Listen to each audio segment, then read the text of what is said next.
Iowa's News Now Sports brings you black and gold glory. Your all-access pass to all things Hawkeyes. This is Eye on the Hawks.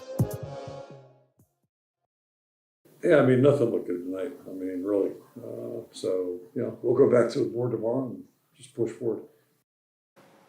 And that's our show. Thanks for joining us on this Sunday edition of Eye on the Hawks, where we recap Iowa's red wedding during the whiteout. That was the trend on Twitter. That is not original thought by me, but hey, things worked out for the Starks in the end, so maybe. Spoiler alert. I'm just kidding. Well, yeah, what can I say for the that? living Starks, they worked out, I guess. So, yeah, well, welcome to Eye on the Hawks. Yeah, they took some L's, too. Mitch Fick, Owen Sebring, Mike Howell here to try to bring some levity. The sun came up in eastern Iowa today, albeit with some clouds, so we're still looking for visual confirmation of the big star in the sky. But 31-0 in Happy Valley, first shutout for the Iowa Hawkeyes in 23 years, not the types of shutouts they would like to see. Let's just get initial reactions before we dive into everything. You were here, you were watching everything. You had a good day out at Miracle League. I know seeing Patty McCaffrey and Tony Perkins and Sanford and the boys. That was a cool story you put together. But reactions to the other side of the Hawkeye morale spectrum. I've done my best to turn this into an Iowa field hockey podcast. Are we sure we don't want to go that route today? 7th shutout of the season, leading the nation in shutouts, Iowa field hockey, speaking of shutouts. No, but if we must talk Iowa football, I would say, some of my stronger opinions I'll save to sprinkle throughout the show as we go. But the main thing I'll say is just through 4 games, it's like, who is this Iowa football team? Like, it seems like every game we get a little bit of a different team, or I still have a hard time gauging what kind of a team this is. Are they good? Who are the playmakers? Who's like the MVP of this team? Other than, Jay Higgins, as you say, he has a lot of tackles in 4 games. It's like I still have a hard time getting a grasp around like what I really think about how this team is and how good they're going to be. It could take even 2-3 more games for me to even have a solid opinion on them. Yeah, third of the way through the year. Mike, what do you think? I hate to have an overreaction, but I think the offense it looks like the same offense with different pieces to me, and I don't know if I don't want to put it on one person, one unit. The offensive line was not good. This Penn State team is really good, but at the same time, West Virginia and Illinois both got 300-plus yards on it. Different games, obviously, but at some point, this offense is going to have to take a leap if they want to contend for a West title. So let's go through what went wrong, because that's going to take a little while. Let's start at the very beginning, and we'll start with even our preseason predictions. And when the schedule comes out, everyone in this room, all 3 of us, said Iowa's going to lose at Penn State. Mm-hmm. If you go super top down, don't get in the nitty-gritty of everything that happened or didn't happen in Happy Valley. The consensus, I think, across the board was, hey, it's the whiteout, it's a night game. They're a better team. They're a better team. This was going to be a loss. So there's that. That didn't go wrong. That kind of went right, everyone's predictions. Injuries mount up. Again, in August, you thought it was going to be lost. Now you go in there without Luke Lachey, who had surgery on Tuesday. Wasn't with the team. Probably not going to be playing throughout the rest of the year. No Caleb Johnson. No Jazz Patterson. So your injuries are there. That's already wrong before the ball's even snapped. The early turnovers. Offense was doing a little something. Eric All, a great call on the shovel pass to him, and millimeters away, flipped over, and is almost down, but the ball gets loose. That sends things sideways. We'll talk about just that kind of pattern here in a little bit. And then, of course, Penn State has a bad punt, so bad, in fact, that it hits Iowa's coverage team. Your heart goes out to Brendan. Cooper was trying to get everybody out of the way best he can. A little fluky there.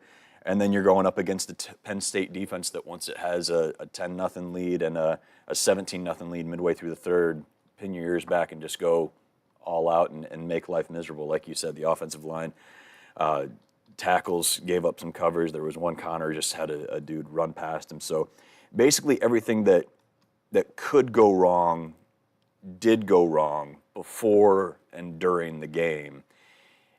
Kirk and company already heard Kirk just say, yeah, flat out didn't have a whole lot going on. Here's what everyone else said about not just what happened, but what do you do now, all things considered.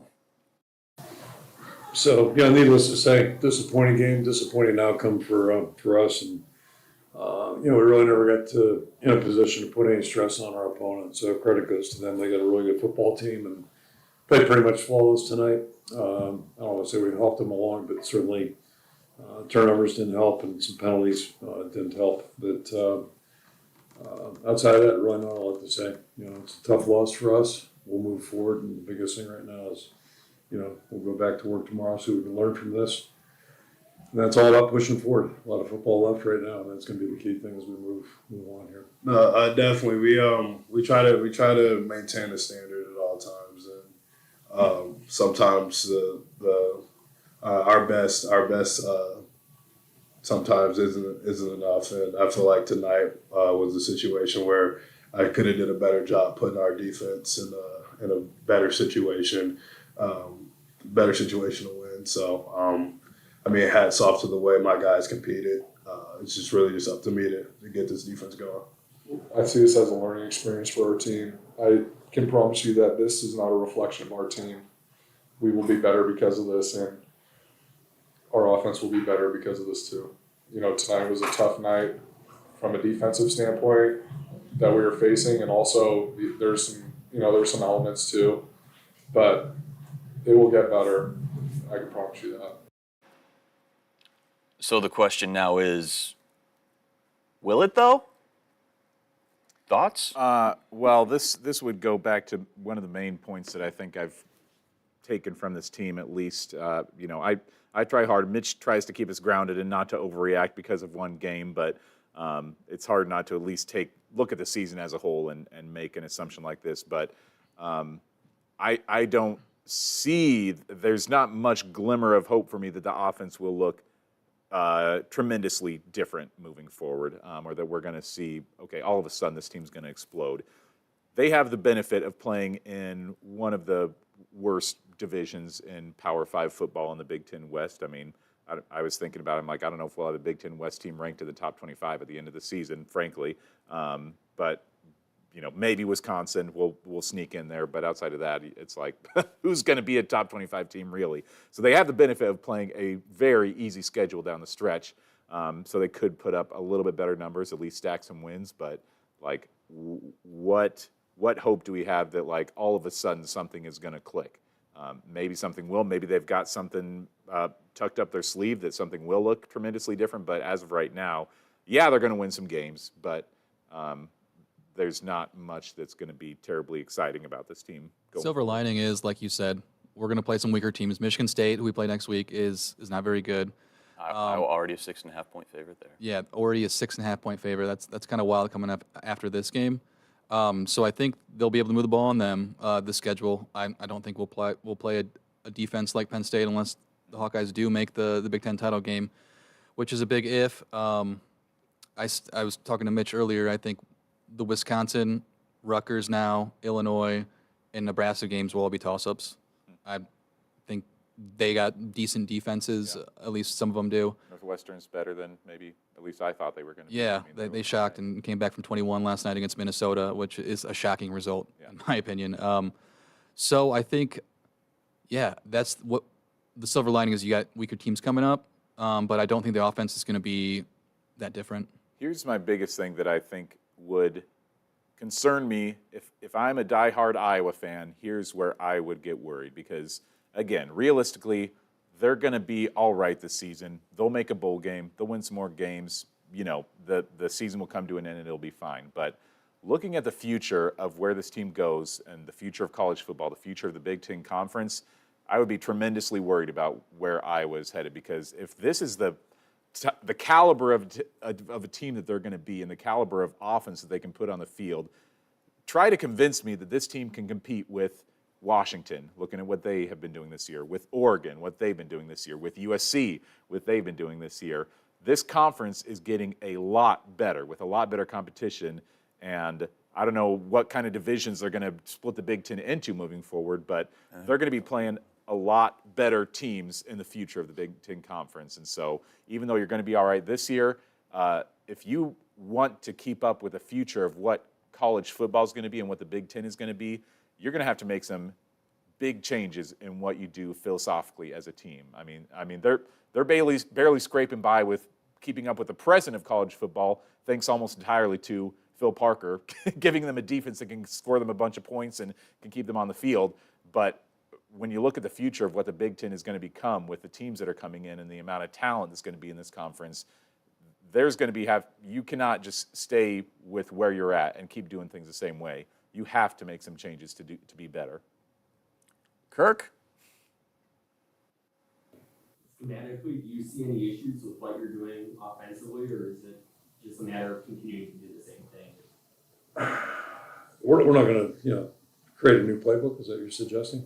Or just even, I know that you aren't a fan of wholesale changes, but is there anything schematically that you think needs to change? I'm not a wholesale believer in just, changing because you had a bad game. And it was not a good game tonight. I think we've made progress in 3 weeks. Tonight was disappointing. Played a really good football team. We'll keep it in perspective. And we'll evaluate things over the course of 12 games. We still got 8 to play, so it's, not ready to. We got quality guys. We've made improvement. I think we're doing a lot of things really well. Not tonight necessarily, but no, we're not going to just, start over again in any phase. I don't think we've ever done that. The sigh. The sigh that spoke volume. Listen, Iowa's what they are. They'll when they change, when Iowa as a whole changes, it's going to be because Kirk Ferentz and company are gone. Mm-hmm. So my message, my mindset to those that want change, you're getting exactly what you want. I think I pointed this out during the Iowa State game last year. If you want Iowa to change and you're pushing for Iowa to change, which essentially means you're looking for the end of the Ferentz regime, you're going to have to watch it collapse. I drew the parallel, and it's probably a terrible analogy to Mike earlier. You can't get on the plane to Disney World at CID and start complaining that you're not there yet when it's over Missouri. Okay. Collapses take time. It's not just, and again, he said they're not going to change. So if you're pushing for the drive to 325 to fall apart, they already established back in February, this will be the year evaluation. Beth Getz said it again in August, we'll evaluate at the end of the year. Nothing's going to change mid-season. They're going to be what they're going to be. You said they're going to win games going forward. They're probably still the favorite in the West. They got 8 games left to play, plus a bowl game, maybe a trip to Indy there. You're just going to have to sit in it and deal with it. Now this one, you flush it, spray something and move on, get out of Happy Valley. But in terms of just what's going to change this year, probably nothing. They're just going to keep doing what they're doing, and then we'll see what changes, if anything, at the end of 2023. But I guess, listen, frustration around, that wasn't fun last night at all. I'm not going to try and put lipstick on anything. The idea, though, that the same arguments and frustrations, and we just sit here spinning of the offense doesn't change. Yeah, we know. It's not going to change. This is what it is. Let's just, all you can do is sit and be okay, hopefully things don't go as sideways as they did so early in the game where a lot of things went Penn State's way. We'll talk about that in a little bit. That's just kind of how it is. And I know that's not an answer. It's very existential. And to be honest, I guess I don't know if you guys would agree or disagree with this, but watching the game last night, that's a game where I would not necessarily put that on oh, Brian Ferentz totally screwed us last night. They couldn't get a snap off barely. I mean, that Penn State team that's one of the most perfect games that a football team has ever played, especially in a top 25 matchup. They had absolutely everything planned for Iowa, and Iowa could get nothing going. I mean, shoot, Brian Ferentz can't hardly get anything going when his offense is only on the field for 33 plays in the night. So it's the offense did not look as bad as I feel like they have looked in some games over the last couple of seasons when you felt gosh, what in the world are they thinking with these play calls? Penn State just had them totally outmatched last night, and I don't think that was necessarily a reflection on the offensive coordinator. I think it does go to the offensive philosophy, though. I mean, when you look at when they show the replays and Penn State's bringing 8 guys in every corner, and so they're manned up on all the receivers, and every corner knows exactly where the receivers are. And I'm no offensive guru, so maybe they just called up a good play, but it seemed like every time Cade went back to throw it, there was no time. So, but they were bringing pressure. And even when, they're in a cover 0 and there's no safety over top, there's still no one open. And I think it goes back to just, the route trees that they have and stuff like that. It seems like, when you watch college football throughout the day, teams can routinely just throw out 5-6 yards against a defense because the defense doesn't know what's coming. It seems like every defense knows what Iowa's going to do. And that's where, when he says, he's not going to change anything after one bad game. It's been this is the third year of this offense not producing. So it's kind of like, Yeah. well, why don't we change it before the season? Yeah. And we changed the players, And that's personnel, so I guess we can wait and see. This is a really good Penn State team too, so. Yeah. And that's why I always I don't know, I furrow my brow a bit when Kirk Ferentz talks about like, oh, we're not going to change something just after one game. And I'm like, okay, but it's not like it's been just one game. These Nats are These wild. Nats have in taken here. over, yeah. If we go off air, it's because the Nats have finally taken control. It's like, obviously last night was like horrifying if you're an Iowa fan. But like the last 3 years, the offense has not been good. By any metric you want to look at, they've not been good. So it's not just like we've had this one bad Penn State game. They've had 3 seasons of bad offensive games for them to look at. It's not like you're just trying to take one as an anomaly. You've got a lot of bad offense to look at. Yeah, 4 first downs to Penn State's 28, and a lot of you guys probably all already know these numbers. 20 rushing yards to their 215, 56 passing yards to their 182. They didn't even have a lot of passing yards. The defense might have gave They averaged less than 4.5 yards an attempt. Yeah. Or Allard at least. I mean, he was 25 of 37 for like 166. They had the But ball again, for it was just 45 under. minutes. 4 touchdowns. But That's they insane. kept the ball.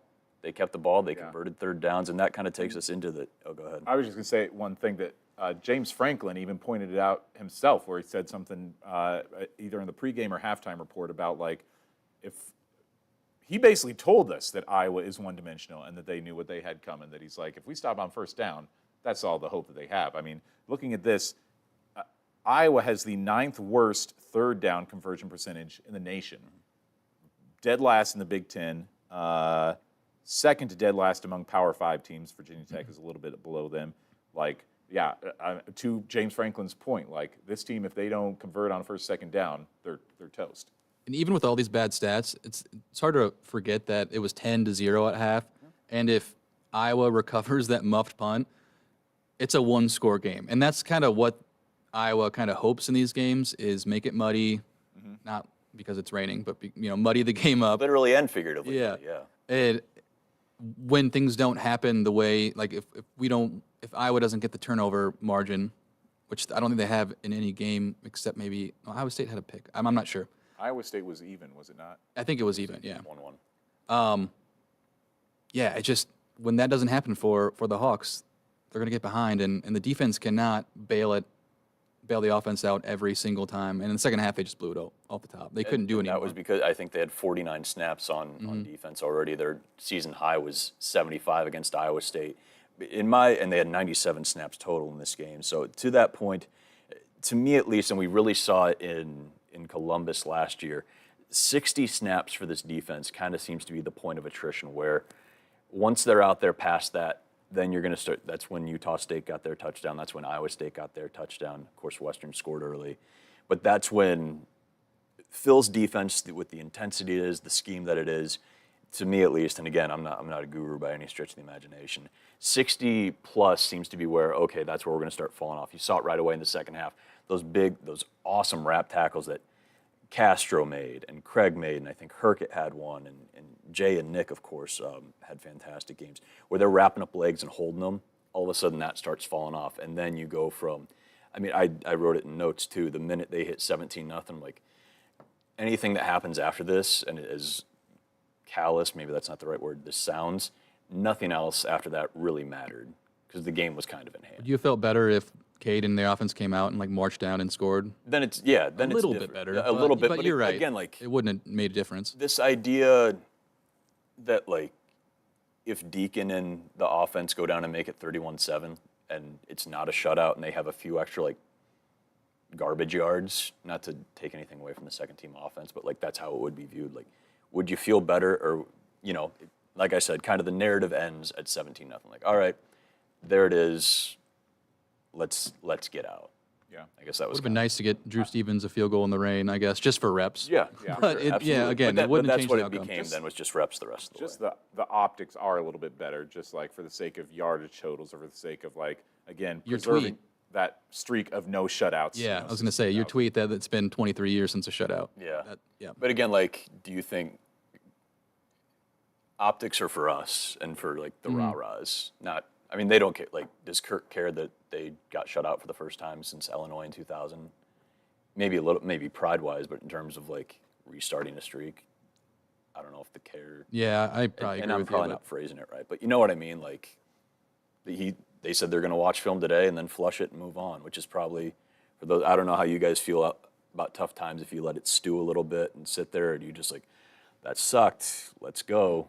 That's Yeah. kind of my philosophy. Is like, all right, acknowledge it, let it go, and go find some positivity and light. Yeah, for the team, definitely. For us, we got a week to make some We content. got to fill this time here, yeah. Let's go back, and we've mentioned it a little bit. And Jay Higgins, boy, talk about a captain being a leader. 18 tackles and still saying he didn't do enough to help his team. Jay, you did.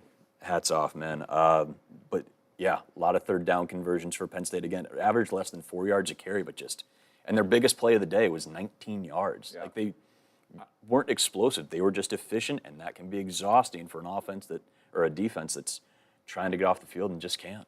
We have a soundbite from Jay we were going to get to. Yeah. Yeah, I'm getting to it here. Just wanted to go through everything. So, again, full credit to Penn State, offense and defense. Again, they were my pick to win the East preseason. They looked every bit of it, too. Ohio State's got Kyle McCord's figured stuff out. Michigan's Michigan, but Penn State's going to be tough. We talked about not making excuses, just like, again, those 50-50 plays that in any game, particularly if Iowa's playing a top-tier program, that they're looking for those breaks to go. The fumble where Eric's almost down and it slips out, kills that momentum. A bad punt that hits Brendan in the back. The muffed punt by Penn State that just goes off Cooper's foot, that's one of those opportunistic special teams plays. That doesn't go their way. Penn State, and they ended up punting on this drive anyway, but runs this reverse that then gets overturned and turned into an incomplete pass. Go ahead. Oh, sorry. Oh, so I thought you were finish.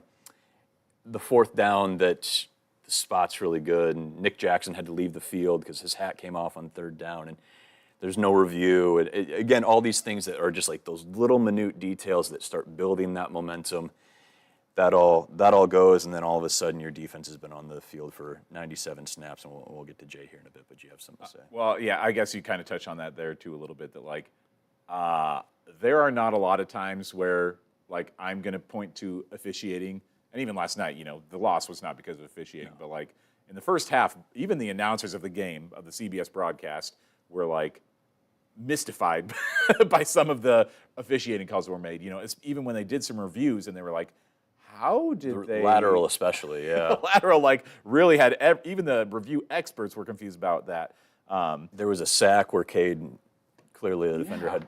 and that's stuff, that's just positioning of official. Again, it's not excuses, it's just the fact that, hey, in the timeline of everything, a lot of times in games, those are all sprinkled. The results are sprinkled a little more evenly than they were distributed on Saturday. Not in terms of decisions, but just in the randomness of games. Like a punt doesn't go off a foot or off a back, like that kind of stuff, where it's just bang, bang, and those are a little more, again, the universe distributes them a little more evenly. But, for Jay and this defense, basically you just got to keep doing what you're doing, and he's staying about as positive and forward viewing as you can after the game. Just really excited to watch the tape because I know we'll learn from it. I know the coaching staff do a great job of learning from it. Just we'll just across the board, players top down. I feel like our defenses we're good because we know how to adapt. So now it's time to adapt and see what we can do. You go, as a team, go -4 in turnovers. I know it's probably exact opposite of what Coach Ferentz preaches. How hard is that to overcome? No, definitely. And we try to focus on all three phases, being a part of the team. And sometimes that ball just doesn't slip towards our guys. And all we can do is continue to compete, continue to be around the ball. And sometimes that ball will slip into the right hands eventually. I want to give a few more defensive-minded statistics. First off, through 4 games, Iowa still has not given up a rushing touchdown this year. Take that as you will. I don't know if they've just been playing different kind of offenses, but or if that speaks to D-line or the front 7 credit, but that's at least somewhat impressive.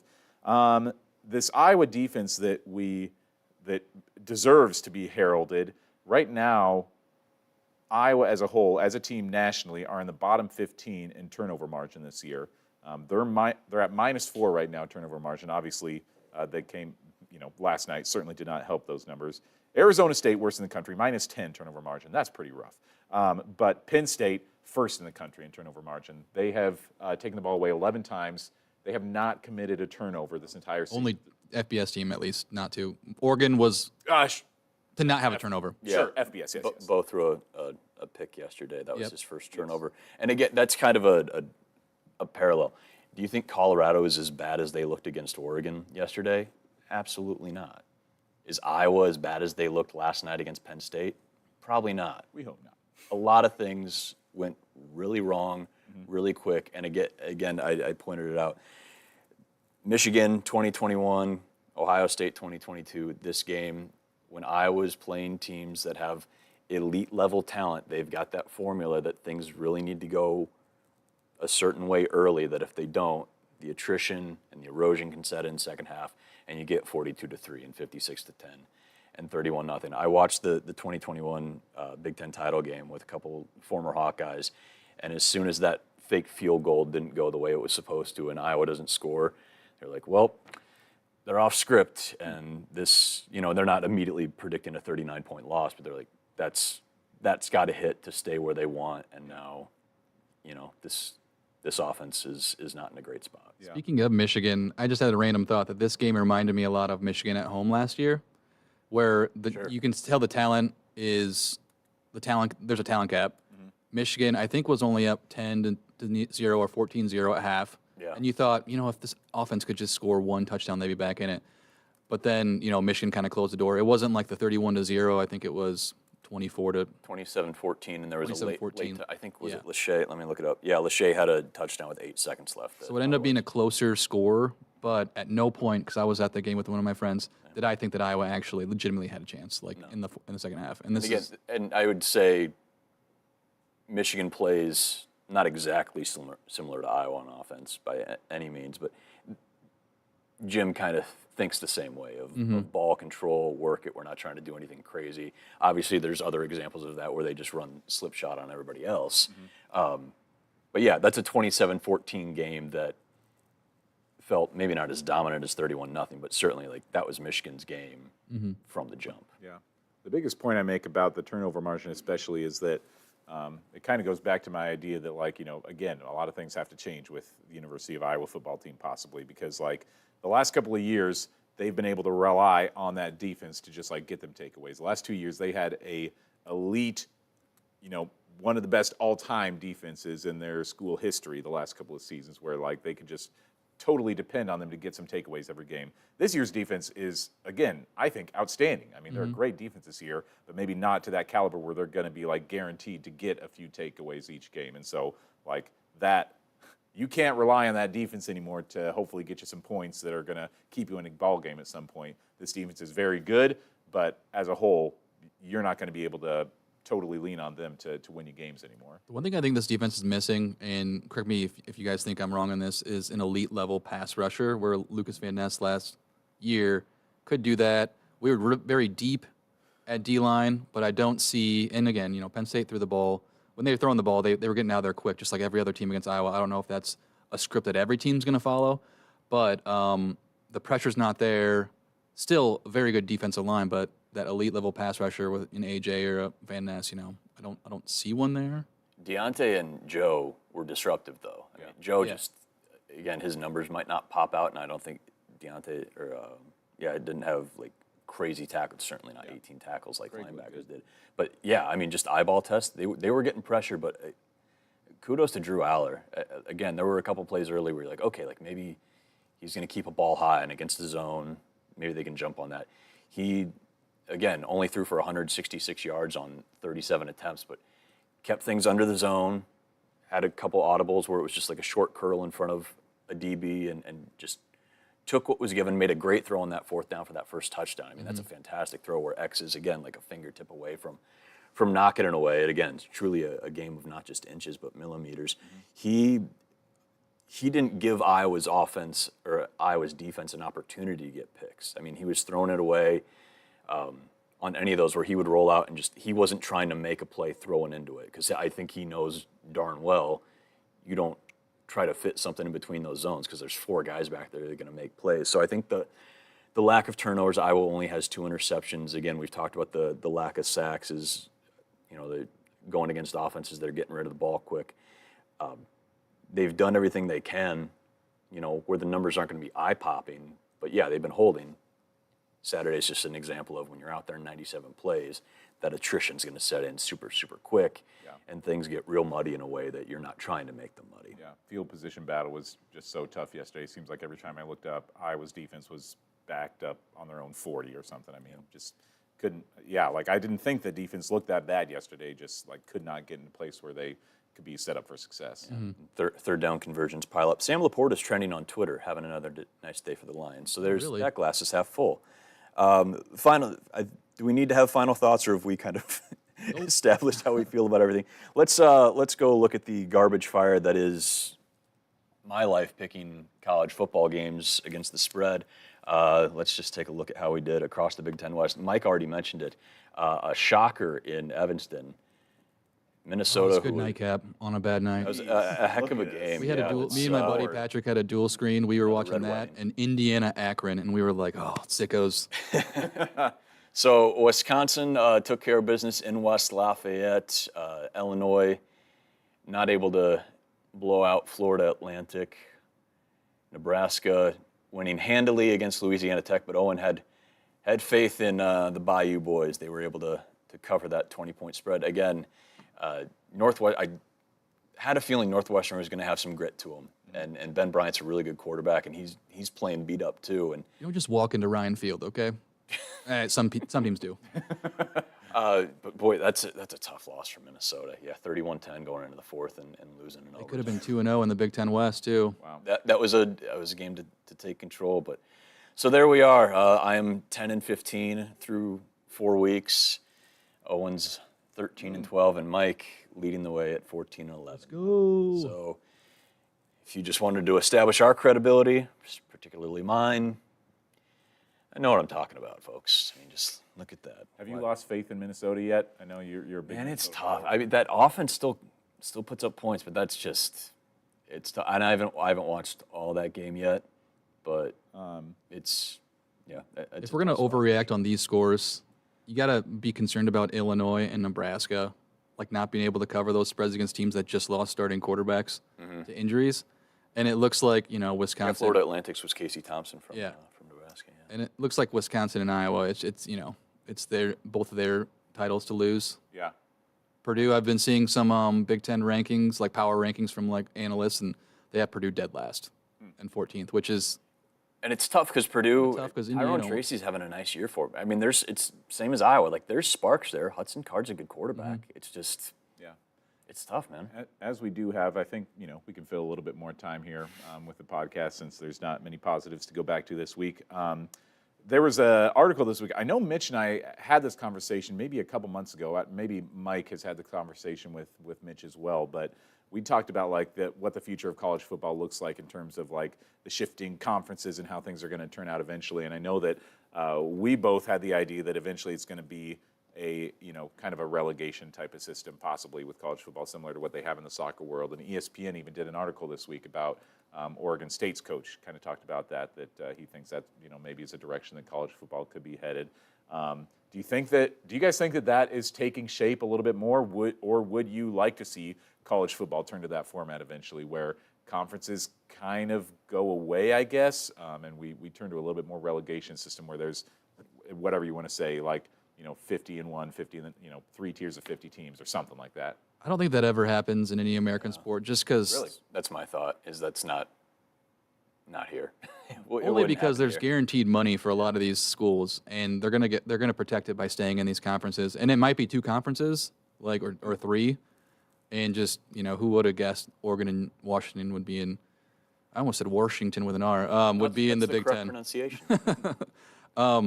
But I do think it's going to, I would not like to see that. I like playing Wisconsin every year. I like battling for the pig. I like playing Nebraska now. It's been 10 years since they've been in the league.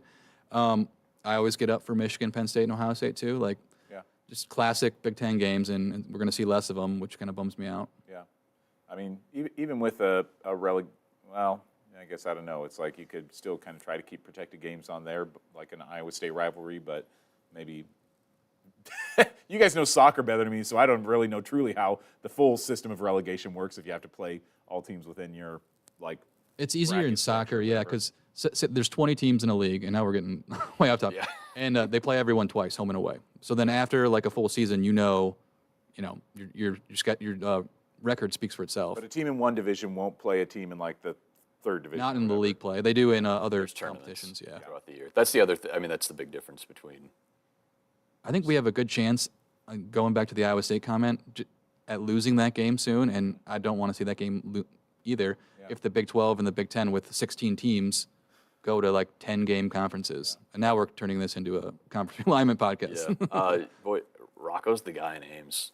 That Yep. kid's really good. Yeah. He's Part super fun to yesterday. watch, and a nice win for the Cyclones on Saturday.